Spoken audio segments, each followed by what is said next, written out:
नमस्कार दोस्तों, इस वीडियो में आपको दो कहानी सुनने को मिलेगी। पहली कहानी है 3 लोगों ने झूठ बोला तो माँ सीता ने दिया श्राप, और दूसरी कहानी है लंकापति रावण और मंदोदरी की पुत्री थी माता सीता पर कैसे।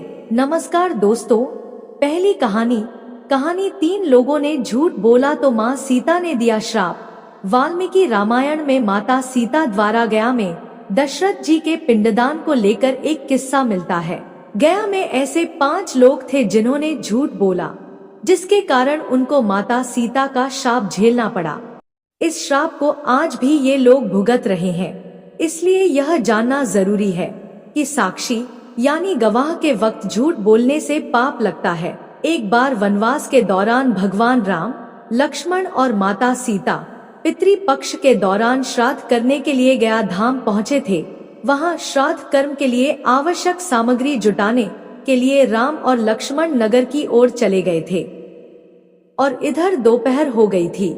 पिंडदान का कुतब समय निकलता जा रहा था और सीता जी की व्यग्रता बढ़ती जा रही थी, चिंता बढ़ती जा रही थी। तभी दशरथ जी की आत्मा ने माता सीता के समक्ष पिंडदान की मांग कर दी। गया जी के आगे फल्गु नदी पर अकेली सीता जी असमंजस में पड़ गई। उन्होंने फल्गु नदी के साथ वटवृक्ष, केतकी के फूल और गाय को साक्षी मानकर बालू का पिंड बनाकर स्वर्गीय राजा दशरथ के निमित्त पिंडदान दे दिया। उसके कुछ देर बाद भगवान राम और लक्ष्मण लौटे तो माता सीता ने कहा कि देरी के कारण समय निकलता जा रहा था, इसलिए उचित समय पर मैंने स्वयं पिंडदान कर दिया। यह सुनकर श्री राम ने कहा कि बिना सामग्री के पिंडदान कैसे हो सकता है, इसका प्रमाण दो। तब सीता जी ने कहा कि यह फल्गु नदी की रेत, केतकी के फूल, गाय और वटवृक्ष मेरे द्वारा किए गए श्राद्ध कर्म की गवाही दे सकते हैं, लेकिन फल्गु नदी, गाय और केतकी के फूल तीनों इस बात से मुकर गए। सिर्फ वटवृक्ष ने सच्ची गवाही दी, सही बात कही। तब सीता जी ने दशरथ जी का ध्यान करके उनसे ही गवाही देने की प्रार्थना की। दशरथ जी ने सीता जी की प्रार्थना स्वीकार कर घोषणा की कि ऐन वक्त पर सीता ने ही मुझे पिंडदान दिया है। इस पर श्री राम जी आश्वस्त हुए, लेकिन तीनों गवाहों द्वारा झूठ बोलने पर माता सीता जी ने उन पर क्रोधित होकर श्राप दिया कि फल्गु नदी, जा तू सिर्फ नाम की नदी रह जाएगी, तुझ में पानी नहीं रहेगा। इस कारण फल्गु नदी आज भी गया में सूखी रहती है। गाय को श्राप दिया कि तू पूज्य होकर भी लोगों का जूठा खाएगी, और केतकी के फूल को श्राप दिया कि तुझे पूजा में कभी नहीं चढ़ाया जाएगा। वटवृक्ष को माता सीता जी का आशीर्वाद मिला कि उसे लंबी आयु प्राप्त होगी और वह दूसरों को छाया प्रदान करेगा, तथा पतिव्रता स्त्री तेरा स्मरण करके अपने पति की दीर्घायु की कामना करेगी। यही कारण है कि गाय को आज भी जूठा खाना पड़ता है।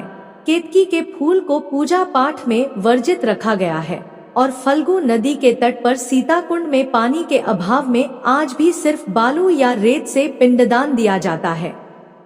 दूसरी कहानी लंकापति रावण और मंदोदरी की पुत्री। धार्मिक मान्यता के अनुसार माता सीता को लक्ष्मी जी का अवतार माना जाता है। माता जानकी का विवाह अयोध्या के राजा दशरथ के पुत्र भगवान श्री राम जी से हुआ था और उन्हें भगवान विष्णु का अवतार माना जाता है। विवाह पश्चात देवी सीता और भगवान राम को 14 वर्ष का वनवास बिताना पड़ा था। वैसे तो माता सीता के जन्म के बारे में कई प्रचलित पौराणिक कथाएं मिलती है। कहीं कहीं उन्हें लंकापति रावण की पुत्री भी बताया जाता है।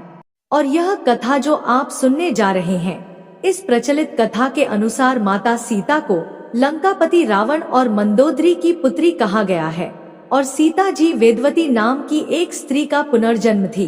वेदवती विष्णु जी की परम भक्त थी और वह उन्हें पति के रूप में पाना चाहती थी।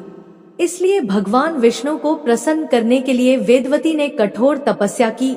वेदवती जहाँ पर कठोर तपस्या कर रही थी, कहा जाता है कि एक दिन रावण वहाँ से निकल रहा था जहाँ वेदवती तपस्या कर रही थी, और वेदवती की सुंदरता को देखकर रावण उस पर मोहित हो गया।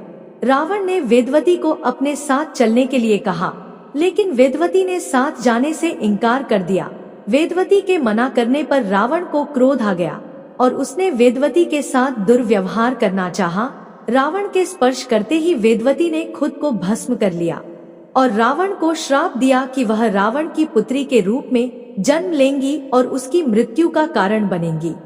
कुछ समय बाद मंदोदरी ने एक कन्या को जन्म दिया, लेकिन वेदवती के श्राप से भयभीत रावण ने जन्म लेते ही उस कन्या को सागर में फेंक दिया, जिसके बाद सागर की देवी वरुणी ने उस कन्या को धरती की देवी पृथ्वी को सौंप दिया और पृथ्वी ने उस कन्या को राजा जनक और माता सुनैना को सौंप दिया। जिसके बाद राजा जनक ने सीता का पालन पोषण किया और उनका विवाह भगवान श्री राम जी के साथ संपन्न करा दिया था। फिर वनवास के दौरान रावण ने सीता का अपहरण किया, जिसके कारण श्री राम जी ने रावण का वध किया और इस तरह से माता सीता रावण के वध का कारण बनी। तो दोस्तों, आपको ये मजेदार कहानी कैसी लगी, हमें कमेंट करके जरूर बताएं। वीडियो को लाइक शेयर सब्सक्राइब करके बेल आइकन जरूर ऑन कर लीजिए, जिससे नई वीडियो की नोटिफिकेशन आपको मिल सके।